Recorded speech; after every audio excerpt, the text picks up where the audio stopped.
Donc je donne la parole peut-être à Stella Medori. On va commencer par le commencement, c'est-à-dire les questions de langue proprement, et ensuite nous parlerons plutôt des textes, si vous êtes d'accord.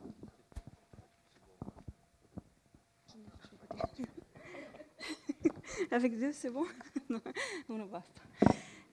Bonjour. Donc, Françoise m'a sollicité pour parler de la question linguistique dans les textes qui nous ont été soumis. Je dois reconnaître mon ignorance dans la question des madrigaux. Hein. C'est par pur plaisir que je m'intéresse à la question. J'ai toutefois mené quelques investigations très brèves parce que vraiment, il aurait fallu que je fasse un travail bibliographique beaucoup plus long et le temps qui m'était imparti ne me l'a pas permis.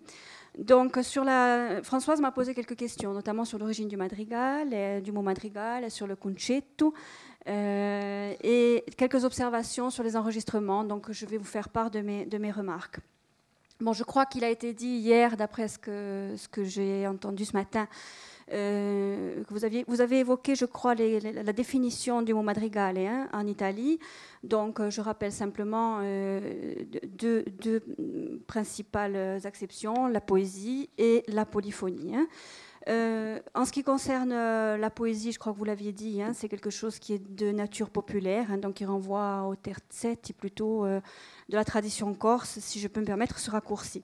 Concernant le mot madrigal, alors je voudrais vous faire part de deux étymologies qui sont discutées de façon très succincte.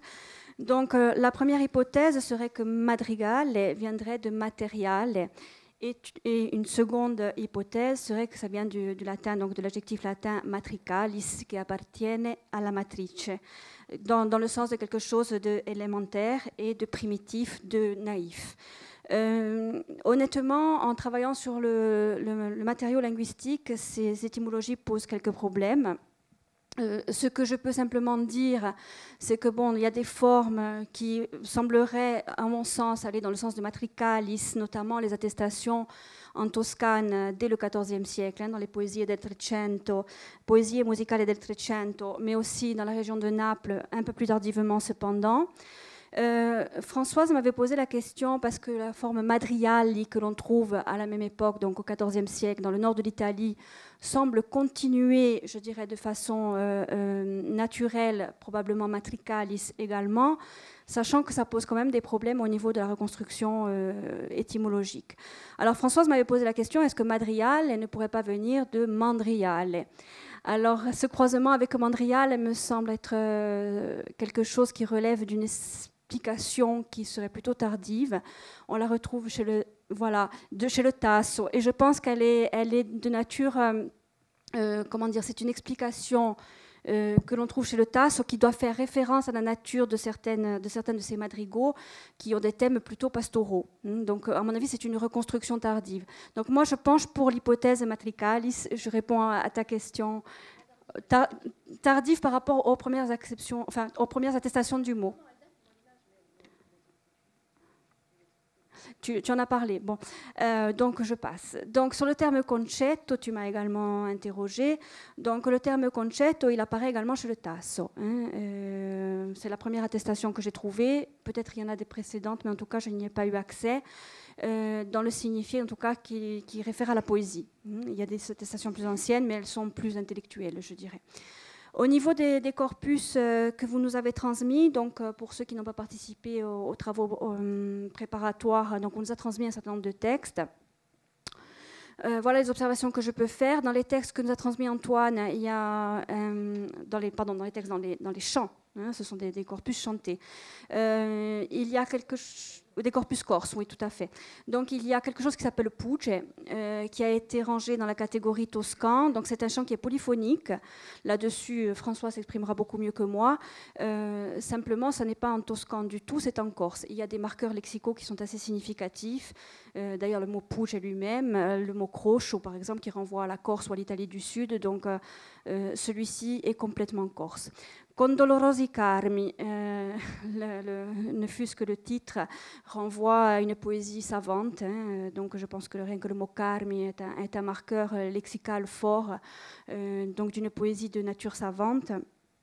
concernant le Concetto di Lusina, pardon, donc, qui est un chant monodique. Celui-ci est en corse, à mon avis, il renvoie au lamento, tout ce que François pourra nous confirmer.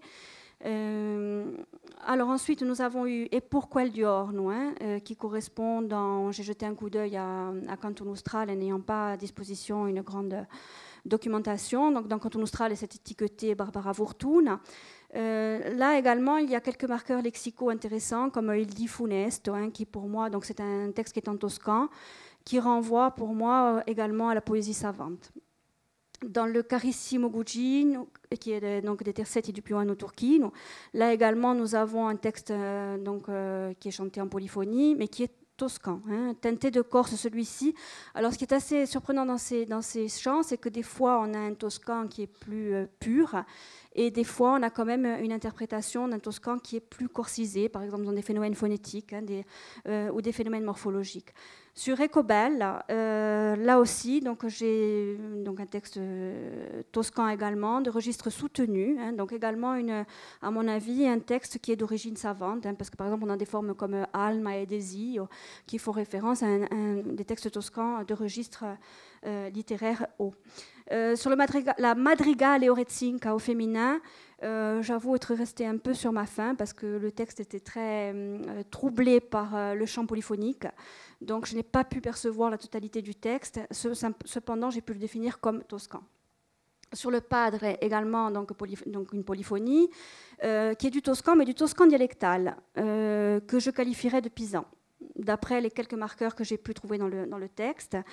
On a également donc le Era mon campo, qui est une polyphonie très connue, et également ici nous avons un texte que je définirais comme toscan, donc avec des formes que l'on peut trouver toutefois dans le Cap Corse, au niveau de la morphologie verbale, comme senteva, sembleva.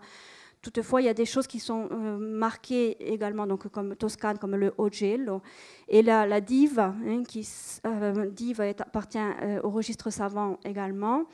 Il y a des formes qui sont corses, donc c'est un texte qui est mixte en termes linguistiques, c'est-à-dire qu'on a des choses qu'on peut assigner au toscan, et il y a des choses qu'on peut assigner au corse, comme cacciador et comme ageli.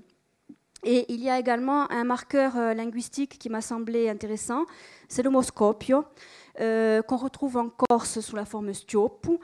Toutefois, dans les petites recherches lexicographiques que j'ai menées, Scopio semble référer à la langue du XVIe, même bien qu'il ait pu apparaître précédemment. Donc c'est ce qui m'a semblé intéressant. Voilà. Donc là, il y a une interprétation monodique de Era mon campo dans le corpus qu'on a eu à disposition. Simo Bertudi d'Orlan, donc c'est un chant qui est en langue corse, qui est monodique. Je ne sais pas, moi ça me semble assez récent. Je pense que ça fait référence à l'armée coloniale, enfin aux Corses en Algérie, donc c'est assez récent. Il y avait d'autres choses que j'avais voulu dire à ce sujet. Ah oui, sur le Concetto di Lusina, je pense qu'il est récent, puisqu'on a un marqueur très évident, c'est le mot camio. Même le mot vétérinaire.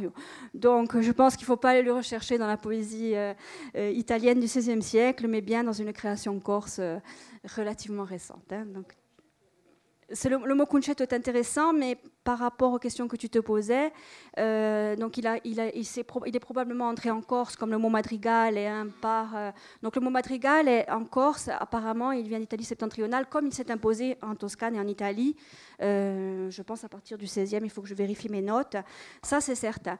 Par contre sur le mot concetto, qui vient aussi probablement d'Italie, du répertoire savant, puisque donc, comme je le disais, on trouvait chez le Tasso, apparemment ici il fait référence à une espèce de lamento, donc lamento ou en monodie. Alors ça fait référence donc plutôt à un art poétique, à mon avis. La question du genre, moi je ne l'ai pas trouvé marquée en tant que genre, mais ça c'est plutôt François qui peut répondre que moi. Oui, je lui passe la parole. Oui, bonjour. Donc, Concetto, c'est la seule pièce, à ma connaissance, qui porte ce nom, dans tout le répertoire que j'ai eu l'occasion d'entendre. Et vous pouvez me croire, j'en ai entendu quelques-unes des pièces. Par contre, au niveau de la structure, qu'elle soit aussi bien poétique que musicale, on est dans un genre qui s'appelle le lamento, et ici dans le lamento scherzoso. Parce qu'il y a pas, j'ai amené un texte, on aura peut-être une pièce, on aura peut-être l'occasion d'entendre cet après-midi ou tout à l'heure, qui s'appelle Ogan e Leone, qui est tout à fait du même ordre. C'est sur la même structure musicale. C'est une strophe de, on va dire, allez, pour employer un terme, une formulation un peu ancienne, un 6 octosyllabes, où la mélodie se répète sur les 2 premiers vers, et ensuite, 2 fois, donc on a la même chose sur les 2 premiers vers. Ensuite, il y a une mélodie qui prend le 4e, le 3e et le 4e, et qui se répète sur le 5e et le 6e. En fait, il y a 2 phrases musicales, 2 courtes et 2 longues, et on retrouve exactement la même chose sur là. Au niveau de la structure musicale, on est tout à fait dans la même... et il y a des dizaines d'exemples de lamenti, qui soient scherzosi ou pour d'autres occasions, qui fonctionnent de la même manière. Donc là, à ce niveau-là, il n'y a pas... Pas du tout. Alors, pas du tout. Non, pas du tout. En tout cas, d'après ce que j'ai entendu hier, c'est possible que apparemment le madrigal peut utiliser toutes les formes poétiques. Tout. Mais en Corse, apparemment, de tout ce qui, pour moi, rentre dans ce cadre-là, est soit en endécasyllabe, soit en dodécasyllabe, voire plus, en 13 ou 14 syllabes souvent. Mais en 8, il n'y a rien du tout.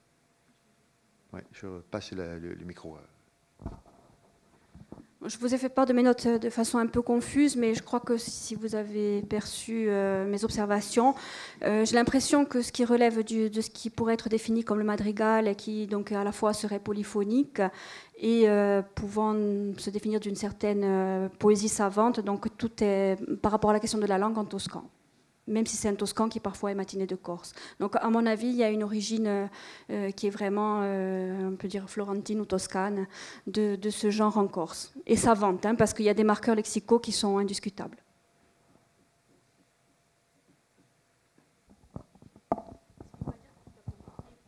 Bien sûr, oui. Peut-être on va rentrer un peu plus maintenant sur la question précisément, puisque tu as bien posé le problème. Si ces textes sont savants, qu'en est-il de la simplicité de style qui caractérise en principe le madrigal dans toute la tradition italienne? Et est-ce que, donc là peut-être François, je vais redonner la parole à François. Si on admet que le madrigal corse a une origine savante et toscane, comment est-ce que ça s'accorde avec la définition la plus canonique et la plus durable du madrigal en Italie, qui est la simplicité du style et de la langue? Est-ce que les poèmes sont écrits dans une langue simple et dans un style simple? Je pense qu'à l'époque où les madrigaux sont arrivés en Corse et où ils ont été intégrés, comme on le fait généralement dans toutes les cultures, d'une pièce qui vient de l'extérieur et qui correspond à peu près ou qui n'est pas trop loin du système qui est utilisé par les gens sur place, où il n'y a pas trop de difficultés à reconnaître le style, on l'intègre facilement. À cette époque-là, je pense qu'entre le corse et le toscan, il n'y a aucune différence. Hein. Je veux dire, en Corse, bien sûr, tout le monde, tous ceux qui sont plus ou moins lettrés parlent corse normalement et écrivent en toscan. Oui, donc ça pose aucun problème. Là, au niveau de l'intégration, là, non, je ne parle pas de l'intégration, je parle de la façon dont ça se manifeste. La façon dont ça se manifeste, c'est que probablement ces pièces-là ont été revues un petit peu, et je dirais revues et corrigées, entre guillemets, ou en tout cas passées à l'autocensure populaire, et les harmonies ou les rencontres, ce qu'on disait hier hein, avec Breno, toutes les rencontres comme ça polyphoniques se sont adaptées au système corse, et on est dans ce qu'on appelle encore aujourd'hui, dans ce qu'on appelle aujourd'hui depuis quelques années, dans le canton Padier, là, il n'y a pas de souci, on est dans la même structure harmonique, entre guillemets, quoi. Hein, ça fonctionne de la même manière, c'est la même position des voix, le même principe, c'est la voix qui porte le texte qui démarre, mais sans plus, parce qu'une fois que les autres voix sont rentrées, elle n'a pas plus d'importance que les autres. On rentre dans. Il y a juste l'incipit qui est lancé pour avoir une hauteur précise, pour que les autres puissent placer leur voix en étant à peu près juste dessus. Je dis bien à peu près, parce que d'après ce qu'on a entendu, c'est pas toujours très juste. Hein. Mais c'est pas non plus l'intérêt finalement. Hein. Je veux dire, c'est pas une recherche harmonique où les notes doivent sonner dans un accord parfait. C'est ce qu'on disait tout à l'heure. Vraiment, c'est les trois voix chantent chacun leur partie.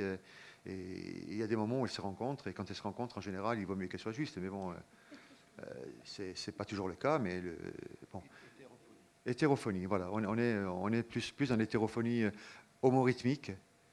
Encore qu'il faut le dire là aussi avec faut prendre les pincettes, parce qu'il y a toujours cette notion d'écho un peu particulière au chant traditionnel où il n'y a pas de chef de chœur, et où toutes les voix chantent en se calant sur la voix principale.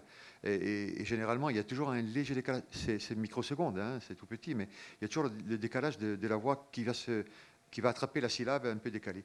Donc, c'est ce qu'on appelle le secondaire. Voilà, c'est ça, voilà. Tout à fait. Donc, on est dans une technique qui fait qu'on est dans de l'homorythmie, mais pas...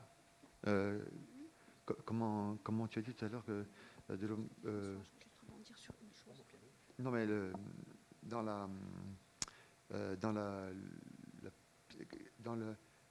le rythme... Oui, c'est le même principe. Là aussi, on est dans le robat. Il n'y a pas de mesure, il y a pas de. C'est la voix principale la voix principale dans le sens où elle porte le texte. Hein. Ouais, voilà. Mais ouais. Non, je voulais juste préciser, rebondir sur ce qu'a dit François sur la question de la langue. Moi, je m'en tiendrai à ça. C'est vraiment, dans le reste, sono ignorante. Donc, sur la question du corse et du toscan, au XVIe siècle, c'est une question qui est particulièrement intéressante puisque c'est le moment, donc, la culture humaniste arrive en Corse. Hein, incontestablement, on le voit au niveau du patrimoine onomastique, par exemple, hein, où on a plein de prénoms qui font référence à l'Antiquité, etc. Donc, il n'y a pas de frontières. De toute façon, la Corse... le toscan est une langue de Corse au moins depuis le XIIIe siècle, c'est certain, puisque les Corses sont les premiers à écrire en toscan dans des textes juridiques. On a très peu de textes, mais en tout cas, c'est attesté. Donc, il n'y a pas, ce sont des variétés linguistiques très proches. Et qui plus est, je souscris complètement à ce que dit François, c'est que non seulement les lettrés corses ont accès au toscan, mais en plus, il n'est pas surprenant qu'ils aient accès à une certaine culture qui irradie depuis la Toscane incontestablement, mais ils participent à ce mouvement.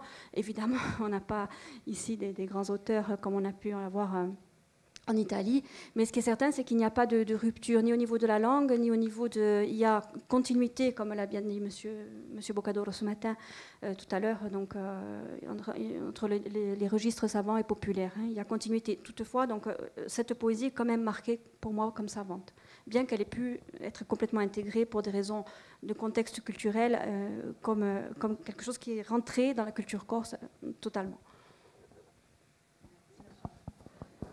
Oui, pour illustrer et peut-être rebondir aussi sur les propos de Francesco, dans cette manière de porter le chant et de cette organisation vocale, je peux peut-être proposer d'écouter un extrait de Padre, qui est un enregistrement récent et qui peut peut-être effectivement ouvrir aussi sur la manière de porter le texte par rapport à des enregistrements historiques. Je crois qu'on écoutera cet après-midi, et de voir aussi cette continuité dans la pratique des chanteurs entre des enregistrements qui ont été faits dans les années 60 et maintenant des enregistrements contemporains, et pour montrer aussi qu'il y a une continuité dans la manière d'exécuter le chant. Je crois que c'est le numéro 14.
Oui, c'est le padre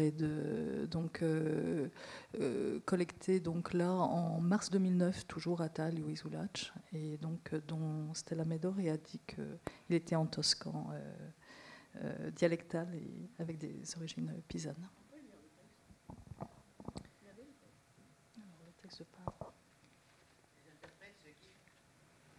Les interprètes sont donc en seconde Thomas Cipriani, en terce Marco Campana et en basse Dédé Olivi. Ils ont été donc collectés donc à la maison en fait, cet extrait figure dans l'anthologie des chants traditionnels français qui a été publiée par la maison d'édition sonore Frémaux, qui a consacré donc en 2009, c'est sorti en septembre 2009, une anthologie sur tout l'ensemble des chants traditionnels. C'est une collection de 10 CD et il y a le CD numéro 8 qui est consacré à la Corse. Donc le texte, vous excuserez ma prononciation. Padres contrae l'amiga indisuleta e cosa li dicesti o figlio mio, padre li dissi un face più la ritrosetta, padre la prese per la mano stretta e poi la voleva a conducere a quel desio, facendo questo e quella mio diletta. Padre, io son venuta a confessarmi, ditemi se voi siete maritata o figlia.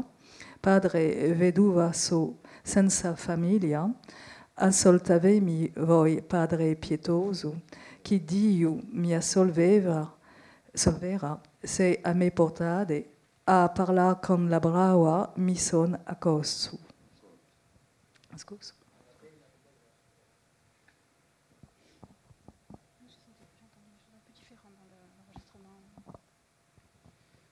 Il y avait des choses un peu différentes dans l'enregistrement qu'on a eu à traiter. La langue était un peu différente.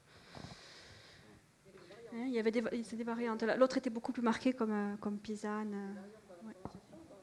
Dans le lexique, et y compris dans la forme, morphologie, etc.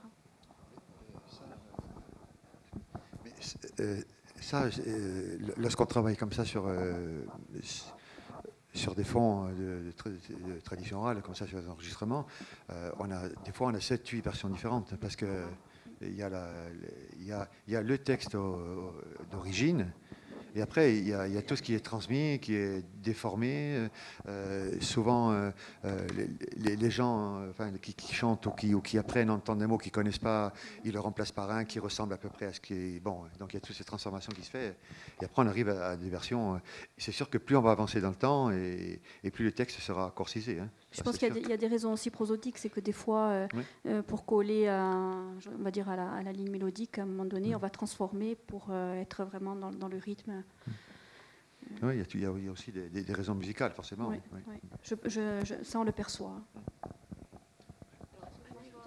Non, il y a une idée qui m'est passée par la tête. Je ne connais rien au madrigal corse, mais je regarde ça de l'extérieur. Mais j'ai cru comprendre qu'il y a donc il aurait débarqué sur l'île au XVIe siècle, c'est ça? D'après les marqueurs lexicaux, je le pense. Mais vous avez des traces de tout ça? Vous avez des traces écrites? La tradition chantée, je crois que pour l'instant, il n'est pas impossible qu'on trouve un texte un jour, mais... Parce que ce qui m'étonne, ce qui m'a intéressé, c'est vous appelez une voix terzo. Mais il ne chante pas des tierces. Il chante des quintes et des quatres. Non, c'est la voix haute. Et ça vient d'où? Ça vient du triplum médiéval. C'est le triplum. C'est avant, c'est plus vieux. Tout à fait. Alors c'est nous qui avons inventé le madrigal. Les termes, ils ne correspondent pas qu'au madrigal, ils correspondent à tous les chants polyphoniques.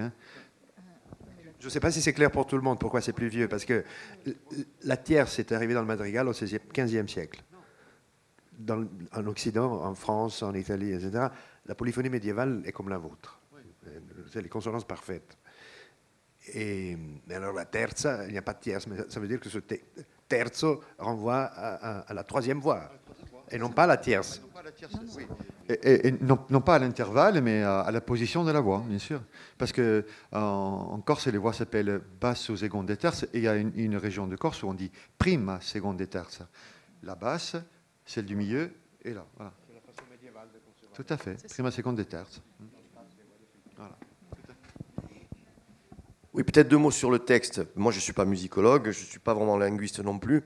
Et je crois que j'adhère totalement, bien entendu, à cette continuité entre le toscan et le corse. Je crois qu'il n'y a qu'un seul texte, en fait, et qui est réalisé selon les circonstances de la langue, puisqu'on ne peut pas dissocier, au moins jusqu'au XVIIIe siècle, après petit à petit, le toscan du corse ou l'italien du corse ensuite.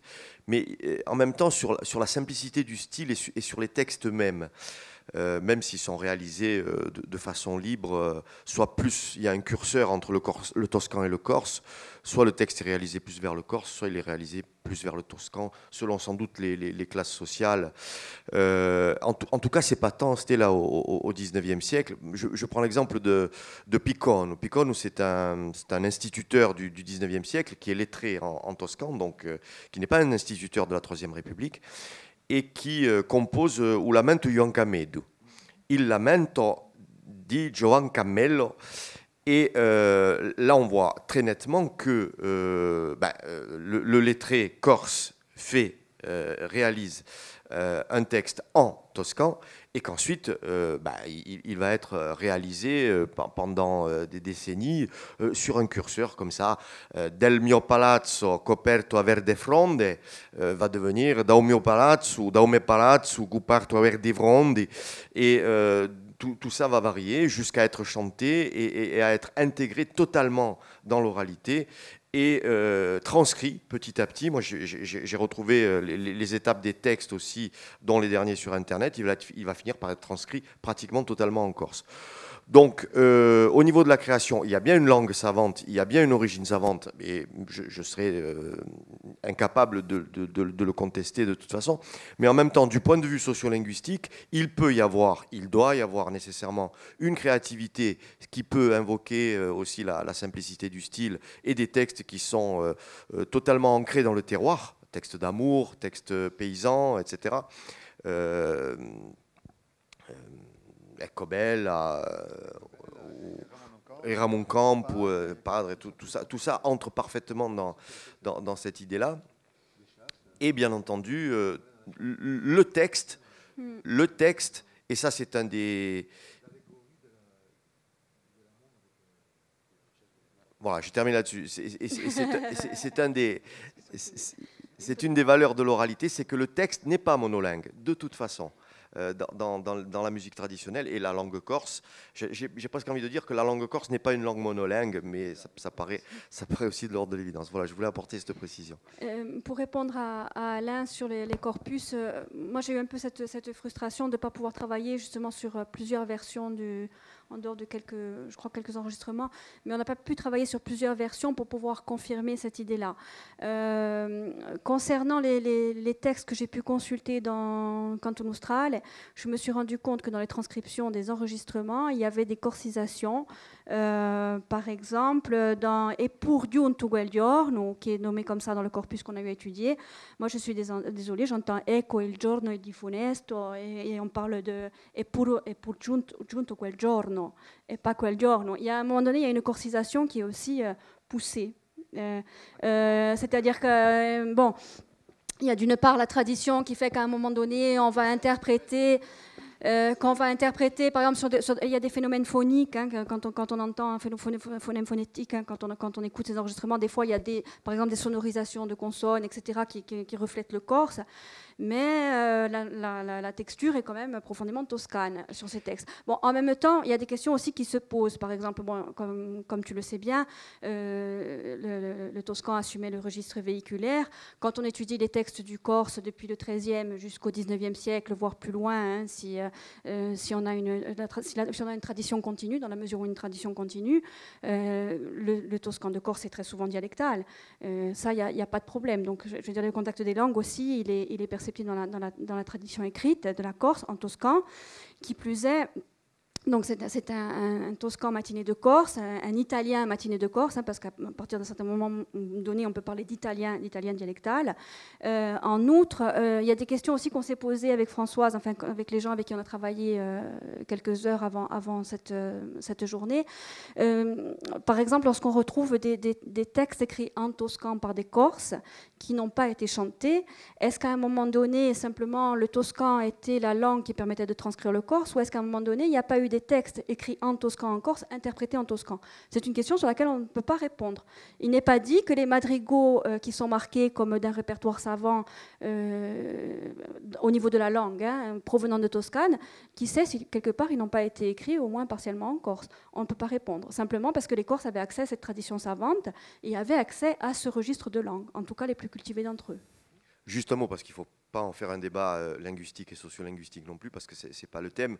Mais en même temps, moi, je crois que moi, ça me gêne toujours un petit peu, hein, l'italien matiné de Corse ou le Corse matiné d'italien. Pour moi, il n'y a qu'un texte et il est plurilingue. Et la tradition orale fonctionne comme ça.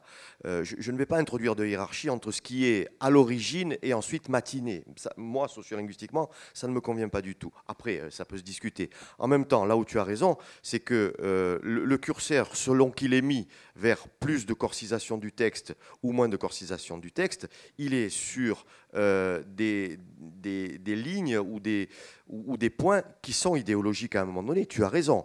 Sauf que... Ah non, moi, je ne fais pas d'idéologie, moi j'observe des corpus. Mais si, on peut. Non, pas du tout. Non, du tout. Moi j'observe des corpus, il y a des contacts de langue, il y a des phénomènes qui apparaissent. Quand tu dis et pour Giuntulu Iorno et qu'il y a plus de Corse que de Toscan, ah non, moi et qu'à l'origine c'est Toscan. Moi j'ai entendu un enregistrement où j'ai entendu Ecco il giorno il di funesto. Et quand on me soumet ce corpus, il y a écrit et pour Giuntu quel giorno. Moi, à aucun moment donné dans le texte, je n'ai entendu une prononciation corse de la phrase. J'ai entendu une prononciation, mais alors vraiment toscane. E quel giorno il di funesto che abbandonai i piaceri e i miei tormenti. Oui, mais il y a bon, quand même... les deux variétés sont très proches, incontestablement. Mais la prononciation, la morphologie est strictement toscane. C'est pas grave. C'est la réalité. C'est la réalité, elle est perceptible par des locuteurs, je veux dire. C'est pas de l'idéologie. Moi, je me suis basée sur des corpus que j'ai étudiés avec le plus d'objectivité possible. Et quand j'étudie des textes, quand je parle d'italien dialectal, c'est parce que j'ai étudié, à la suite d'autres collègues, d'ailleurs des collègues italiens qui sont quand même des gens très, très costauds, c'est un italien qui se base sur un italien canonique, etc. Enfin, si tant est que l'italien puisse être canonique, comme peut l'être une langue comme le français. Et on trouve dedans des éléments corses, des éléments de morphologie, des éléments lexicaux, mais on ne peut pas, à un moment donné, dire que c'est une posture idéologique, ce sont des faits qui sont observables. C'est pas ce que je dis, mais ce n'est pas dans le sens que tu l'entends. C'est qu'il peut y avoir à un moment donné la tentation de corsiser de plus en plus ces textes-là. Et cette tentation-là, du point de vue sociolinguistique, elle est d'ordre idéologique. De la même façon, quand on toscanise et qu'on retoscanise, il peut y avoir aussi cette tentation de mettre le curseur plus vers l'italien ou plus vers le corse. Et à ce moment-là, il y a de l'idéologie, comme elle est dans la langue. C'est tout. Je veux dire, après, du point de vue de la linguistique, il y a des analyses qui sont de l'ordre de la linguistique et qui ne se discutent pas non plus. Il n'y a pas de souci là-dessus. C'est bon, la clarification me convient. Merci. Il me semble que vous n'êtes pas en contradiction en réalité, parce que vous parlez d'un processus sur le long terme et encore en cours, et vous, forcément, vous analysez un arrêt sur image, si je puis dire, sur une version. Voilà. Mais ça ne me semble pas du tout contradictoire en réalité.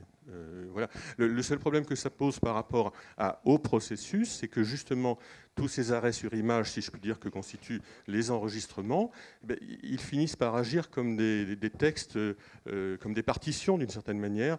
Et on peut avoir après la tentation de dire le plus ancien fixé et transcrit finit par être la version la plus pure, si tant est qu'il y en ait une, alors qu'en réalité, il ne peut pas y en avoir une, puisque c'est ce processus de transformation qui est central dans ce phénomène. C'est pour ça qu'il me semble, et Stella l'a évoqué, qu'il me semblerait intéressant pour l'avenir de pouvoir effectivement élargir peut-être le corpus et travailler sur la variabilité et d'avoir effectivement plusieurs points de repère. Ça me semblerait intéressant sur ces madrigaux. Moi, j'aimerais faire un parallèle avec la tradition paraliturgique corse, qui est de tradition toscane. Sur la question sociolinguistique, là, par contre, on va pouvoir discuter avec Alain. Donc, on a un répertoire, pour ceux qui l'ignorent, je pense qu'il n'y en a pas beaucoup, paraliturgique important en Corse, qui est donc en toscan, en langue toscane.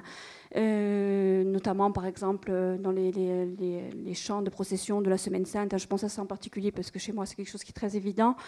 On a aujourd'hui, et là je vais rejoindre un peu, je vais peut-être interroger les anthropologues et les sociolinguistes sur ces questions-là, on a aujourd'hui un renouveau des confréries en Corse et on se rend compte que dans les recréations de confréries, on ne va pas vers un répertoire latin traditionnel pour, je dirais, tout ce qui est plus canonique, ni du paraliturgique en toscan, mais on a tendance à recréer du corse à partir du français, ce qui est quand même assez étonnant.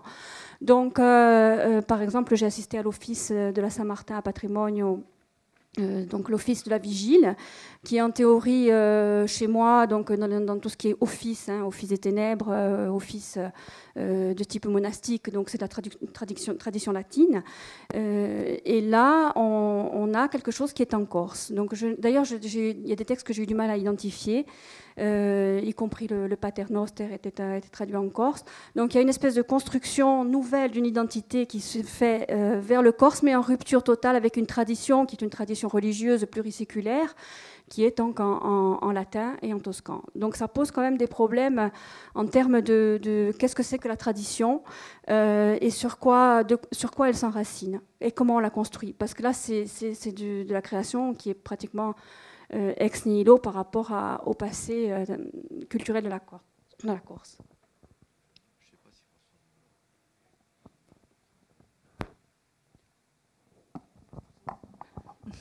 Non, effectivement, pour te rejoindre, c'est vrai qu'en plus, sur ce répertoire paraliturgique des confréries, il y a vraiment des morceaux de très grand intérêt, en particulier sur les laudes qui ont été conservés dans les confréries de Vescovat et de Venzolasque, et qui, effectivement, continuent à être chantés qu'à une seule occasion, au moment de la Settimana Santa. Voilà. Par contre, après, sur la réflexion, je dirais, du processus, je dirais que ça fait partie inhérente d'un processus culturel, toujours dans une société, par ce vecteur sur la musique, ou en tout cas ce regard projeté sur la musique, de procéder et par emprunt et par influence, c'est tout en fait la construction d'un objet culturel. Donc là, on est effectivement plus sur, je dirais, un aspect plus anthropologique et qui traite plus en fait des rapports, je dirais, de l'homme et de son environnement, de la société donc environnante, et d'un objet qui est là un objet vocal, un objet musical. De ce point de vue, justement, quel est le statut propre du madrigal d'un point de vue sociologique? Est-ce qu'il a un statut particulier? Alors ça, oui, ça c'est une question, enfin, pour moi, fortement intéressante, parce que le madrigal, de ce que j'ai pu ressentir de mes enquêtes de terrain, comme tout praticien, je dirais, polyphoniste, est très attaché en fait à une idée de son héritage et de son passé. Donc effectivement, en particulier sur Talio Isulac, le madrigal est donc un référentiel commun important.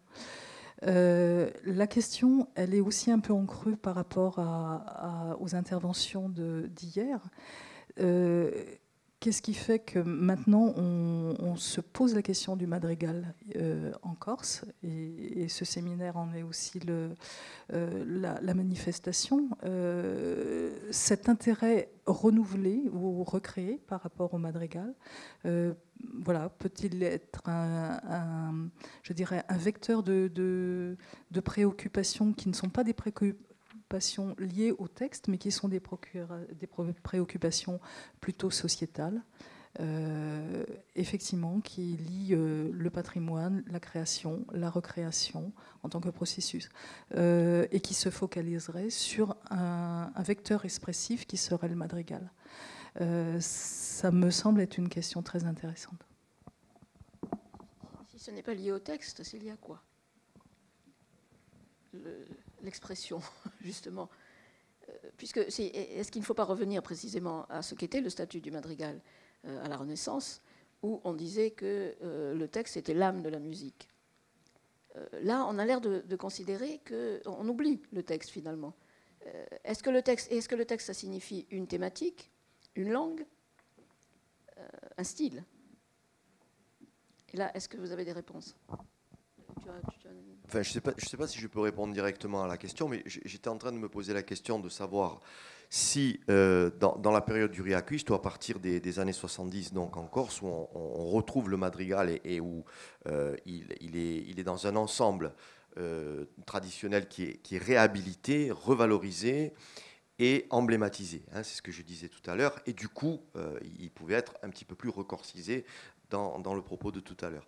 Et en même temps, dans la période qui a suivi, dans cette grande émulation de cette réappropriation, on trouve très peu ou pas de création dans ces formes traditionnelles-là. Alors, Tony ou François pourront me contredire, mais en fait, ce qui se passe, c'est qu'on se réapproprie, on chante, on met sur scène, et en même temps, quand on crée, on va un petit peu tous azimuts, du folk song, de chansons de variété, qui emblématiquement reprend un caractère polyphonique, mais sur les formes, ça n'est pas très évident. Et en même temps, sur la réhabilitation du texte, je me suis demandé en même temps si pendant cette période, le texte avait beaucoup d'importance. Dans un premier temps, j'ai pensé que non. Et puis finalement, quand même, puisque le Riacuiste est quand même très ambigu là-dessus. Il favorise le texte. J'avais pris note. Il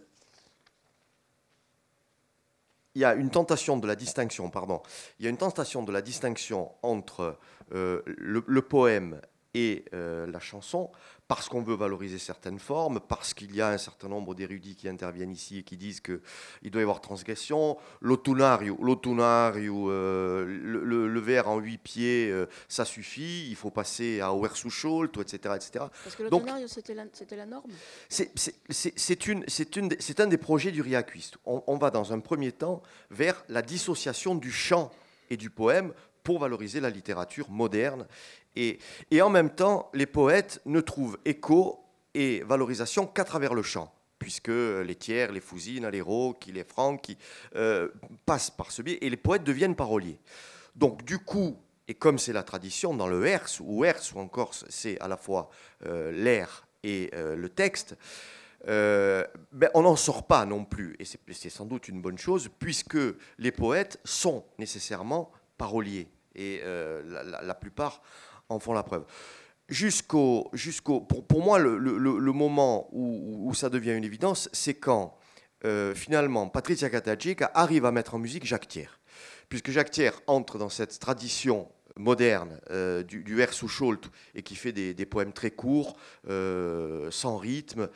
Et Catagica finit par faire un disque entier en reprenant ces textes-là et en faisant des chansons qui finalement ressemblent à des madrigaux dans l'esprit, où le poète finalement est respecté dans sa fonction de texte. Elle fait donc des chansons dites à texte, mais elle reprend l'esprit du madrigal dans la mesure où elle arrive à donner un verso finalement à ceux qui, dans le projet du Riacuiste, n'étaient pas prévus pour en avoir. Donc, au bout du compte, ces formes-là traditionnelles du madrigal, elles sont trop peu exploitées aujourd'hui dans leur esprit. Mais au bout du compte aussi, dans ce processus-là, il y a des choses qui sont intéressantes. Voilà, c'est le témoignage que je voulais apporter là-dessus. Si je comprends bien, puisqu'on a commencé à parler du verse, peut-être que c'est quelque chose sur quoi il faut s'arrêter aussi du point de vue de la signification du mot et de ses origines. et que peut-être que les origines du madrigal sont peut-être liées très proches aussi des origines du verso. Donc si je comprends bien, le verso, ici, c'est un mot que vous utilisez pour dire la mise en musique du poème, c'est-à-dire l'interprétation. Expliquez ce que ça veut dire. Verso, ici encore, c'est un mot qui a beaucoup de sens en même temps. C'est un mot un peu compliqué, dans la mesure où le verso, c'est à la fois la mélodie, la partie principale, c'est aussi la façon dont on va orchestrer les voix, c'est en même temps l'allure poétique du texte, le maître, c'est en même temps la façon de chanter, c'est en même temps quelque chose qui représente un village, une piève, une famille. Oui. C'est une signature vocale. C'est la consubstantialité du texte. Donc, oui. Si. Merci. C'est une table ronde, je peux intervenir. C'est une exèdre, enfin bref. Non, mais ça m'intéresse, l'histoire du versus, parce que j'ai entendu prononcer ce mot. Je réfléchissais en vous écoutant parler. Ça peut renvoyer au versus, le texte, vertere, la strophe qui revient sur elle-même, mais je ne crois pas. Je crois que Josquin des Prés dit « Il grille le bon cantore e fa lungo verso ». Il ne s'agit pas de ça. Je crois que le terme est très ancien, parce que là, à la Renaissance, ça désigne le texte et la structure strophique du texte. Dans ce que vous dites, le mot versus renvoie à la composition du texte et de la musique. D'accord ? Alors, il y a une récurrence dans la lexicologie traditionnelle technique dans mon domaine. Il y en a une seule qui va dans ce sens-là, c'est le versus médiéval des troubadours. Guillaume d'Oft d'Aquitaine, qui est le premier troubadour, dit « Compagnon farai un vers de driednien ». Il entend par là la composition des sons et des mots. C'est-à-dire qu'il compose la musique et le son, le texte. Bon. Et l'étymologie de versus est connue par les médiévistes. C'est un trope. Le versus, en latin, c'est le trope de l'abbaye de Saint-Martial de Limoges. C'est la première façon qu'on a utilisée pour définir les tropes, c'est-à-dire les interpolations du plus de plein chant, dans lesquelles on compose le texte et le son. C'est-à-dire que les troubadours sont des faiseurs de tropes, en réalité. Et, voilà. Et je pense que ce terme est très ancien, mais tout ce que j'entends ici renvoie au Moyen-Âge, ne renvoie pas à la Renaissance.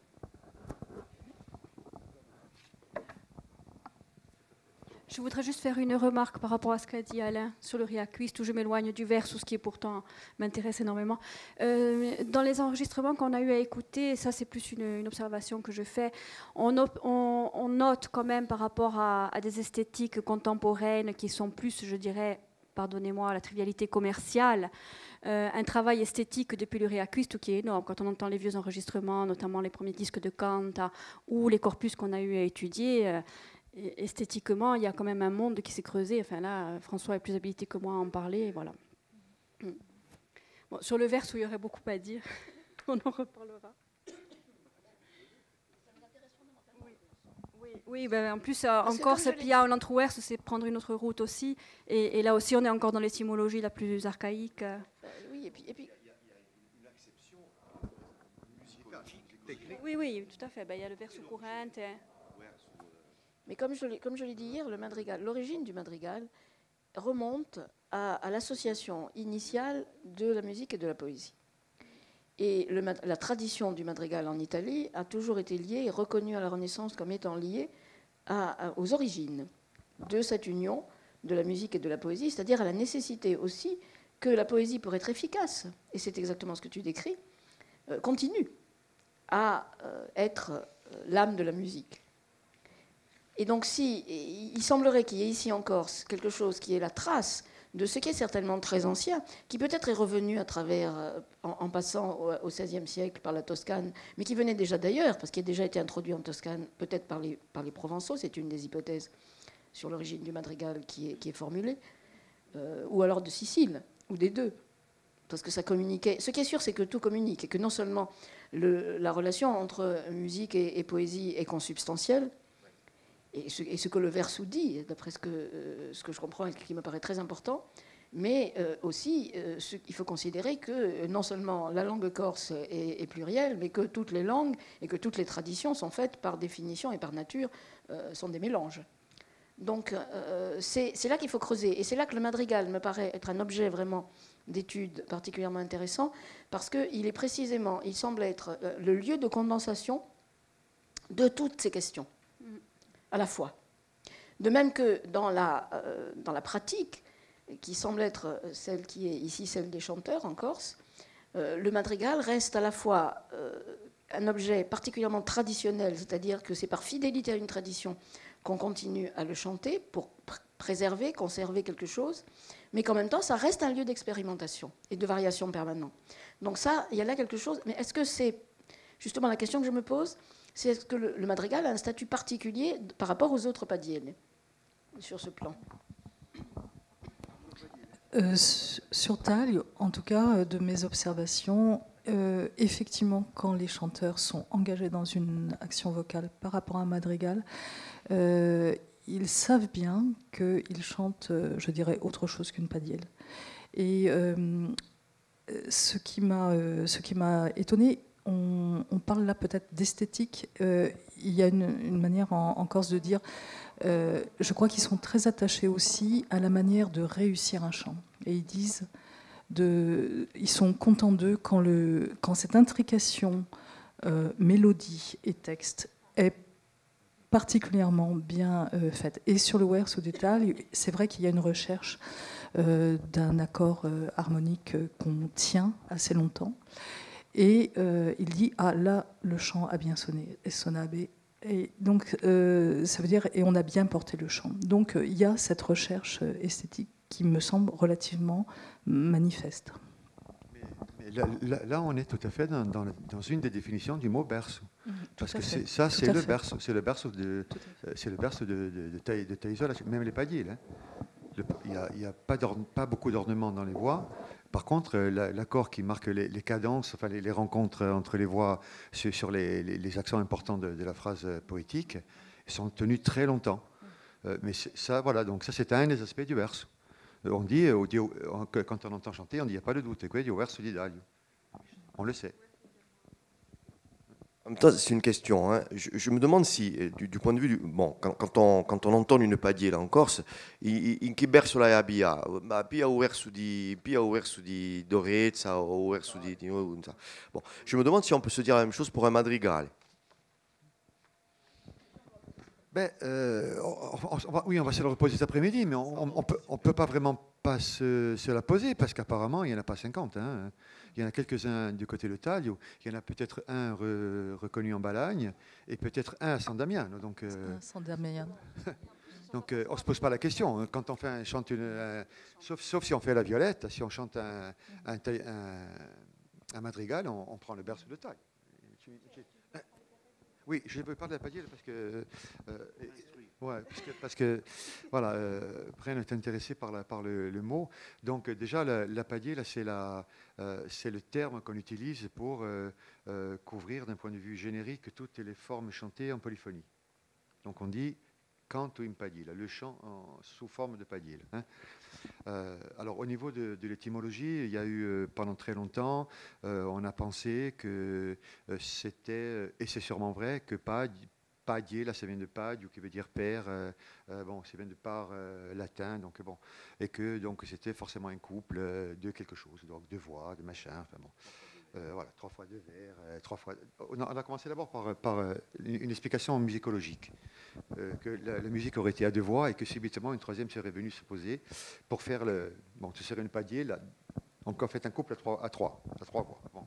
Et puis après on a changé d'avis, on est passé du point de vue plutôt poétique, et donc on a pensé que la padielle, c'était les 2 vers qui se reliaient, c'est 2 fois 8, on parlait tout à l'heure, 2 fois des octonaires, 2 fois 8, donc, pour faire le couple de vers. Et puis, ça n'a pas convaincu tout le monde, parce qu'il y a toujours des discussions. Et puis, Germaine de Zerbi a écrit aussi il y a quelques années que, probablement, en se basant sur le bouquin de Sorel Colucci, où il y avait un passage où elle cite le verso justement d'Asque, où il y a une reprise sur la dernière phrase qui est répétée 2 fois en polyphonie. La première, elle est chantée par un seul chanteur, et c'est repris en polyphonie. Donc c'est basé sur ça, en disant que ça pouvait être ça, la notion de padier, la reprise des 2 derniers vers en polyphonie. Bon. Et puis bon, du compte, ça c'est bien joli tout ça, mais c'est pas satisfaisant. Moi, j'ai avancé une idée, peut-être que l'étymologie, ce serait peut-être pas par, mais pagus. Pagus, qui en latin veut dire village, etc. Et puis, par une espèce d'évolution du terme comme ça, qui a donné paganus, qui a donné donc le villageois, et puis ensuite le païen, donc qui a donné aussi pagella, qui est à la fois le terrain cadré, enfin les limité, et en même temps la page est blanche. Et puis par la suite, qui représente aussi le terrain planté de vignes, donc avec qui après par transformation linguistique devient, par amusement,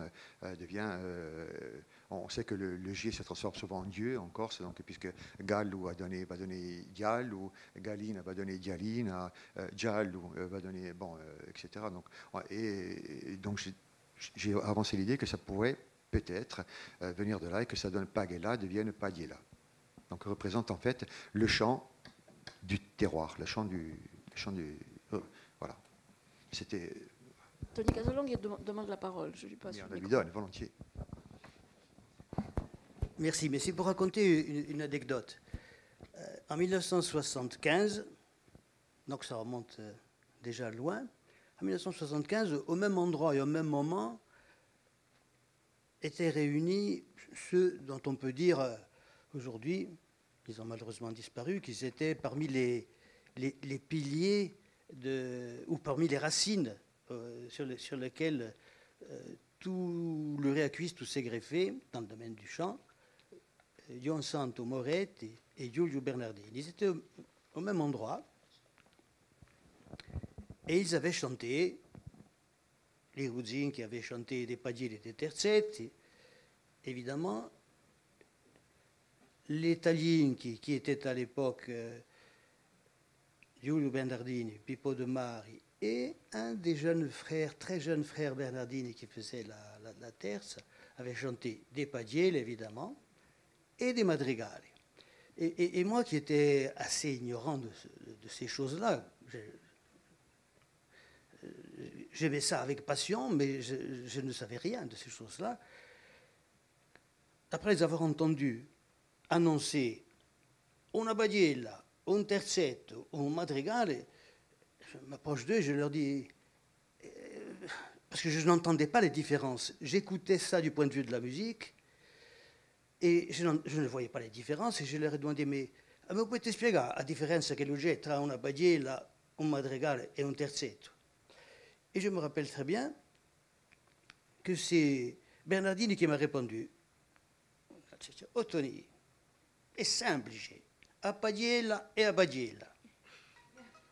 Au terzetto, et vous imaginez la suite, et au madrigale, et au madrigale.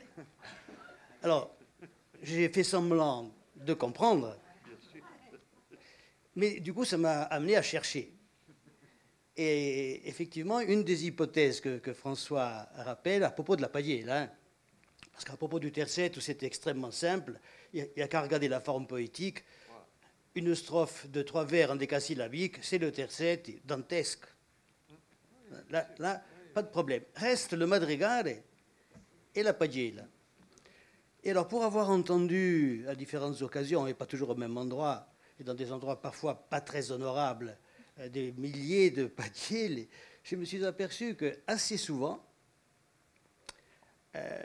la Padiella venait, c'est-à-dire les 3 strophes de la Padiella, étaient empruntées plus exactement à des textes beaucoup plus longs. Oui, certainement. Et en particulier, le Ti mi rispondi, que les poètes eux-mêmes appellent terzini. Alors, j'ai fait mon terzino, 3 vers de 16 pieds, avec soit 3 rimes AAA à la fin des 16 pieds, soit 2 rimes AA et une interne BB, mais elle et chiamano i terzini, ils ne disent pas autre chose. Donc, je sais que pour certains, ce qui est beau, c'est quand ils sont intrecciati et c'est les rimes couplées, alors AB, AB, AB, etc. Bon, mais restons sur le terzino. Donc le terzino n'est pas le terzetti. Mais la padiella peut être tout simplement un vers du terzino coupé en deux. Et ça fait, parce que dans padio, si c'est la paire, padiella c'est le diminutif. C'est donc la moitié d'un vers. Donc moi, je reste sur cette étymologie-là, sur ce sens-là, exactement. Alors quant au madrigal,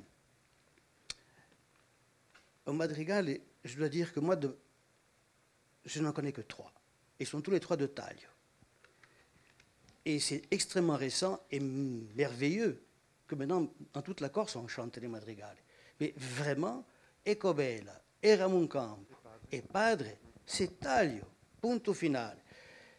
Et à ce propos-là, là aussi, le même jour, au même endroit, j'étais un peu surpris, parce que je percevais que quand même la langue de certains des chants, la langue des terzetti et la langue des madrigales, quand on ne era veramente corso. Et je dis à mes 2 interlocuteurs, je dis, ma quanto che se mica canti corsi, sono canti italiani, me fiant la langue. Il me dit, italiani, non, sono corsi. Et ça, c'est John Sant qui me répond. Et il dit, ma la lingua è quantunque italiana. E John Sant me répond, no, non è mica italiano, è lingua crusca. Alors là, pour moi, deuxième mystère, parce que je ne sais pas ce que ça voulait dire. Là aussi, j'ai fait semblant de comprendre. Et il m'a fallu de longues années pour qu'un jour, c'est Pauline Salambien, professeur d'italien, qui m'a dit, l'Académie de la Crusca, etc., etc. Enfin, la suite, vous la connaissez. Pour répondre à ce que tu viens de dire au niveau de la découpe du vers, il y a quand même un aspect musical important parce qu'il n'y a pas de demi-vers. La phrase musicale, elle est conçue sur 16 syllabes. Il n'y a pas d'hémistiche. C'est pas 2 demi-vers, c'est un vers. Même la padiella, ce sont des terzini. Si je peux apporter un petit élément qui vient encore des théoriciens de la Renaissance, je l'ai dit hier, les historiens du madrigal de la Renaissance, qui cherchent à comprendre le lien entre la simplicité initiale du madrigal et son caractère ingénieux et sa nature ingénieuse, que je retrouve moi dans ces textes. Ces textes sont à la fois simples et ingénieux. C'est un mélange d'ingéniosité et de simplicité qui correspond exactement à la définition qui est donnée par Massini, le théoricien dont j'ai parlé hier. Donc ce qu'ils disent, c'est qu'à l'origine, le madrigal italien donc, était soit écrit en terzetti, soit écrit en copie. Est-ce que la copie ne peut pas être l'équivalent de la padiella? Et à ce moment-là, ça renverrait à l'origine du madrigal médiéval. Hein. C'est le madrigal médiéval. Oui, c'est le distique.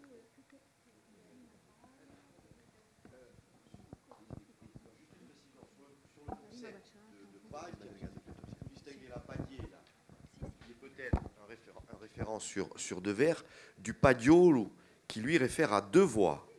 Donc le concept s'applique différemment de padio. Si c'est padio, hein, après je ne discute pas.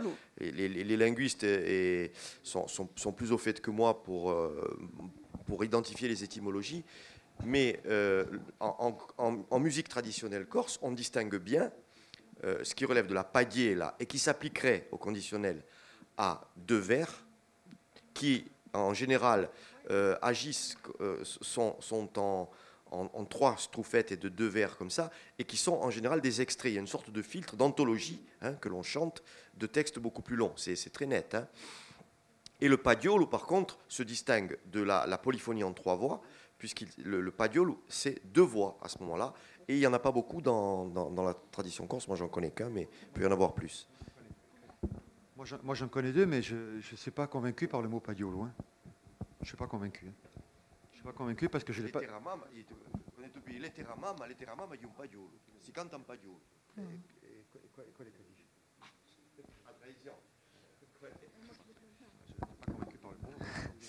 bon, ça c'est... Oui. Je crois qu'il y a Philippe Salor qui voulait intervenir aussi dans la salle. Juste, je voulais faire une précision par rapport aux préoccupations contemporaines par rapport au madrigal. C'est vrai que cette question de pourquoi on peut se saisir à nouveau de ce vecteur expressif qu'est le madrigal, ça c'est une question qui reste ouverte actuellement. Et puis, moi, la question que je me suis posée sur mes enquêtes de terrain à Taal, c'est pourquoi on retrouvait qu'à Taal 3 madrigaux et un à San Damian. Mais c'est vrai que ça peut s'expliquer parce qu'il y a une proximité géographique en vue. Mais alors, bien sûr, j'aurais aimé si certaines personnes pouvaient me donner certains éclairages qui soient des éclairages linguistiques, etc. Mais c'est vrai que ça a apparemment très peu diffusé en Corse. On a un enregistrement historique à Casamaccio qui a été fait dans les années 40. Donc on reste quand même beaucoup sur une façade maritime, je dirais littorale, face à l'Italie. Et je ne sais pas s'il y a eu d'autres traces de madrigaux qui ont été retrouvées en Corse. Et je laisse la parole à Philippe.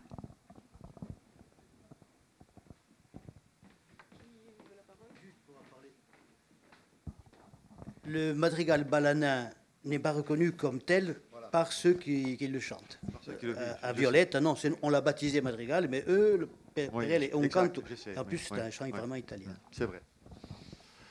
Oui. Le madrigal italien donc, renvoie à des formes poétiques et musicales, comme nous l'avons vu donc, hier et aujourd'hui. Mais il y a un troisième point qui était soulevé par Joël Heuillon et qui me paraît assez intéressant, c'est les thématiques en fait abordées dans le madrigal. Est-ce qu'il n'y aurait pas la possibilité d'établir pour le madrigal corse un genre en fonction justement des thèmes abordés? On parlait notamment du thème amoureux. Est-ce qu'il n'y a pas une récurrence, quelque chose qu'on peut aussi, une certaine unicité qu'on peut définir par les thèmes abordés par ces chants?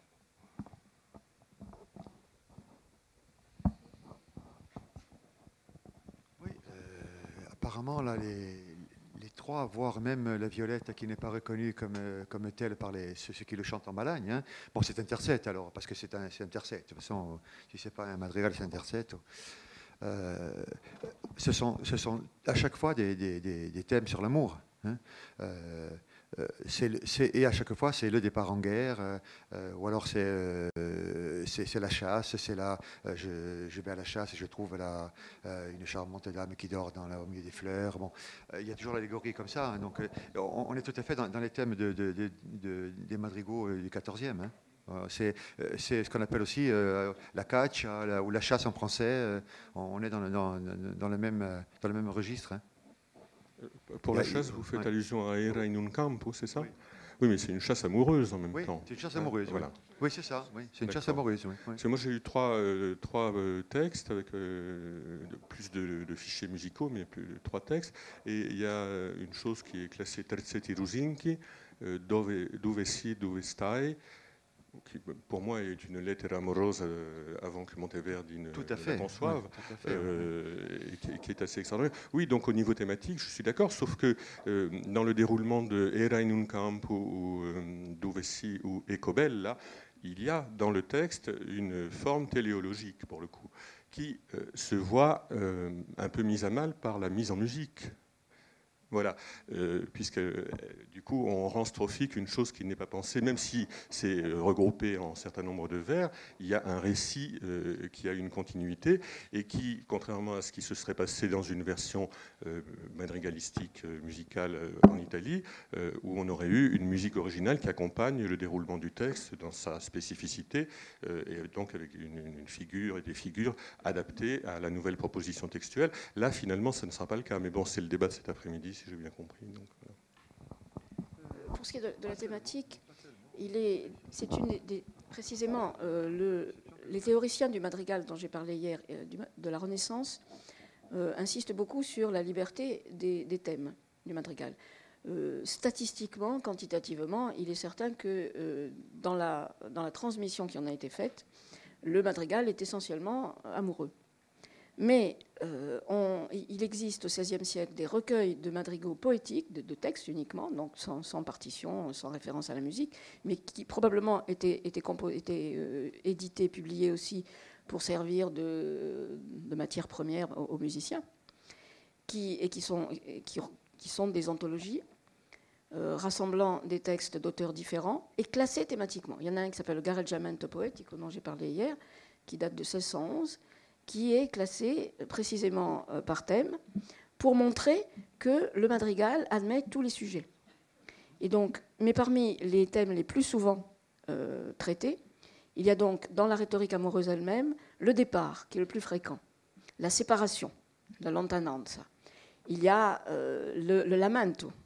La rhétorique amoureuse est essentiellement, dans la tradition poétique, une plainte. Sinon, il n'y a rien à dire. Mais il existe aussi le contraire, c'est-à-dire l'amour partagé, qui, dans la rhétorique amoureuse poétique, est très rare, mais que, par exemple, Monteverdi utilise dans ses recueils de madrigaux. Dans le 6e livre de madrigaux de Monteverdi, par exemple, le dernier met en scène, c'est un dialogue entre l'amant et l'amante, qui s'appelle d'ailleurs Eurio et Philène, c'est-à-dire Philène au masculin, alors que Philène se trouve ici dans les terzetti di Philène sont aussi un madrigal, et donc et les noms sont signifiants. Dans le livre 6 de Monteverdi, le dernier madrigal est donc ce dialogue entre Philène et Eurio, qui sont des amants qui, pour une fois exceptionnellement, s'accordent. Et c'est un poème de Marino, qui est le poète baroque par excellence, celui qui précisément a été identifié par tous ceux qui ont voulu se débarrasser du baroque au XVIIe siècle, et notamment en France, comme un auteur qui se caractérise par les excès de madrigalisme de sa poétique. Donc le statut du madrigal dans la pratique poétique italienne, c'est précisément d'admettre tous les sujets. Et moi, je suis frappée justement par le fait que, contrairement à ce que vient de dire Tony Casalong, vous connaissez 3 madrigaux. Les interprètes eux-mêmes, ici, ont tendance à limiter la catégorie du madrigal pour la différencier justement de la padiella. La padiella, c'est la padiella, le madrigal, c'est le madrigal. Mais qu'est-ce que c'est que le madrigal? Et quelle est la différence entre le madrigal et le terzetto? Si on admet que les terzetti di Philène, dove sei un ti scorda di me ben che lontano, c'est un madrigal type. Mais c'est quand même un madrigal, c'est le type même du madrigal. C'est un prototype de madrigal. Non ti scorda di me ben che lontano, c'est vraiment. Et en plus, Philène était le nom que Marino lui-même, Jean-Baptiste Marino, se donnait, poète napolitain qui est mort en 1623, se donnait à lui-même dans ses poèmes. Donc il y a là quelque chose en tant que chanteur de madrigal et en tant que chanteur populaire. Parce que quand Marino se représente dans sa poésie, et notamment dans un grand poème mythologique qui s'appelle La Donne, il se représente lui-même déguisé en berger, mais un berger qui est un marinier, en jouant sur son nom, qui est un pêcheur, et qui est au bord réuni, exilé dans l'île de la Poésie, et il est au bord d'un lac, et il pêche des anguilles, et il chante des chansons grotesques. Donc tout ça, c'est vraiment le paysage du madrigal, il est absolument marqué par la diversité et par l'ouverture la plus grande. C'est un problème. Et c'est un problème justement qui me paraît intéressant à remuer pour mieux comprendre le statut du madrigal ici en Corse. En tant que conservatoire de quelque chose qui dépasse de loin l'opposition entre ancien et moderne, tradition savante et populaire. C'est vrai que d'un point de vue de la structure poétique, il n'y a pas de grande différence entre le terzetto et le madrigal. Hein. La plupart des madrigaux ici sont des terzets. Pas forcément des casyllabiques, hein. C'est souvent 12 ou 13, mais bon, on est quand même sur le terzet. Et à mon avis, Ramon Campo est un distique, sous forme de voilà. Donc on retrouve les... Mais dans le madrigal du Trecento italien, qu'il ne faut pas confondre avec celui du XVIe siècle, hein, et qui est, à mon avis, la source de vos madrigaux. Vous écoutant parler de la terminologie, tout ça, caccia, c'est le Trecento italien, terzetto, dans le Trecento italien, c'est une pièce de madrigal. C'est ce que tu dis. Il madrigal, il a des terzetti, dei distici, au XIVe siècle, chez Landini, Jacopo de Bologna et tous ces gens-là. Moi, je pense que votre truc est médiéval au départ. Il y a un substrat médiéval pas trop sous dans lequel se greffent des irruptions qui viennent du XVIe et tout ce que tu veux par la suite. Et ce qui me frappe en vous écoutant parler, c'est le côté conservateur. Un terzetto, c'est cette taxonomie, n'est-ce pas, oui, oui. Qui renvoie à quoi? C'est comme certains bistrots où on te vend du Beaujolais, du Bordeaux, et le tonneau est toujours le même. Il y a cette volonté de cloisonner une matière qui est en réalité homogène et universelle. À quoi ça tient?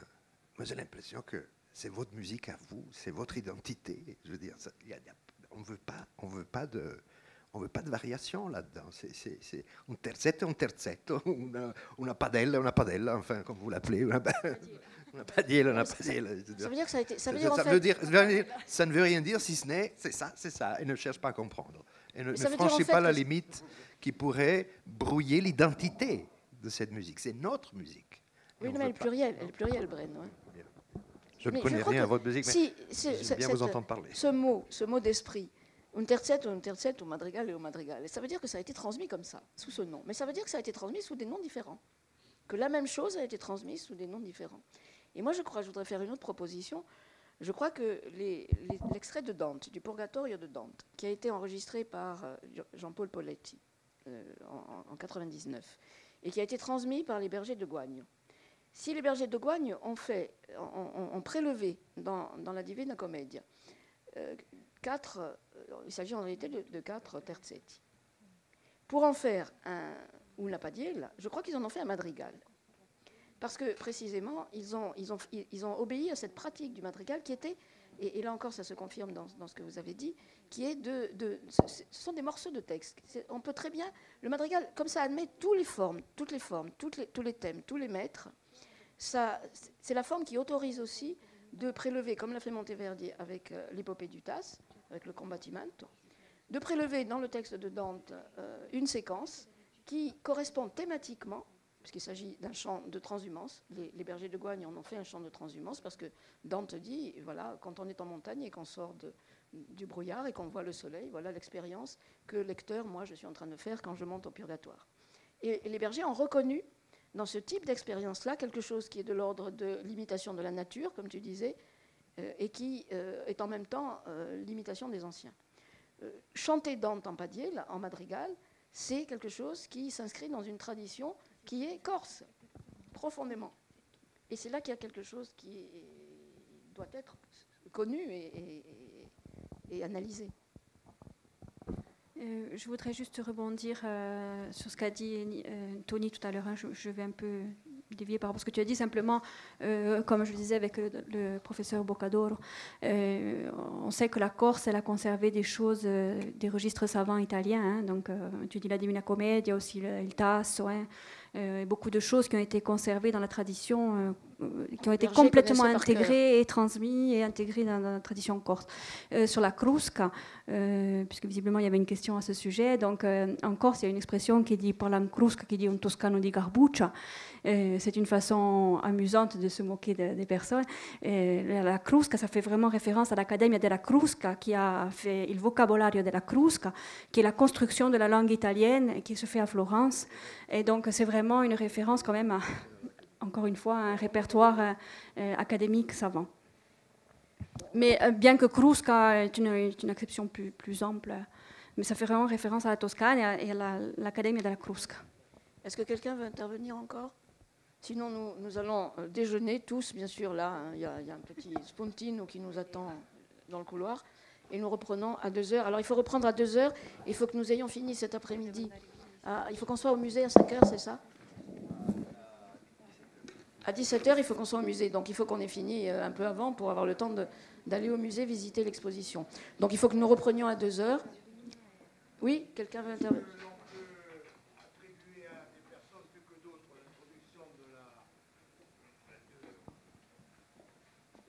En Corse, est-ce que, par exemple, les émigrés, les conquérants, les marins, il y a eu de grands échanges entre la Corse et, disons, la Toscane, quels sont ceux qui ont le plus œuvré pour l'introduction selon vous, qui êtes au courant, qui ont plus œuvré pour l'introduction du madrigal en Corse? À qui peut-on? Bon, étant donné que la culture italienne a été très introduite, on sait combien les bergers, jusqu'à il n'y a pas très longtemps, partaient avec sous le bras la Jérusalem et Liberata, etc., etc. Bon, certains ont-ils plus de mérite que d'autres d'avoir introduit le madrigal en Corse? Moi, je vais juste vous livrer une opinion personnelle. C'est que ce n'est pas forcément des gens qui viennent de l'extérieur, mais c'est parfois des Corses qui partent et qui reviennent. Voilà. Non, pas forcément des immigrés, mais des Corses qui partent, qui s'instruisent et qui reviennent avec des modèles. Et puis, de toute façon, les échanges étaient constants. Tout à fait. Je veux dire, on s'instruisait jusqu'à un certain niveau en Corse, et puis après, on partait en Italie. Donc, et puis, il y avait de toute façon des gens de pouvoir, les gens qui avaient des fonctions importantes en Corse, qui avaient des contacts constants avec l'Italie et la culture italienne. Donc, il n'y a pas vraiment... Enfin, je ne pense pas qu'on puisse réduire ça. En tout cas, il ne faudrait pas le réduire à une image d'un conquérant qui arrive, qui impose une culture. Je pense qu'on est très loin de cette... Oui, même dans les répertoires religieux. Moi, je pense que c'est une question de contact constant entre les deux terres, de toute façon, qui sont évidents. Et ce n'est pas forcément des Toscans qui arrivent. Je pense à un article de René Emanueli, justement, sur les prénoms au XVIe siècle. Ce n'est pas forcément des cavaliers qui ont servi auprès des Médicis ou des gens comme ça qui sont revenus ici plein d'instructions. C'est peut-être simplement des Corses qui sont partis, qui ont entendu des choses et puis qui les ont transmises. En Toscane, au XIVe siècle, les compositeurs de madrigaux, comme les vôtres, sont tous des curés, clérici. Jacopo da Bologna, Francesco Landini et compagnie, Donato da Cascia, etc. C'est peut-être des circuits ecclésiastiques. Qui le sait?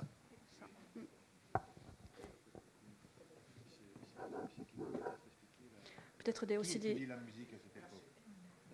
aussi des notaires, des gens comme ça qui vont se former à la Lecce.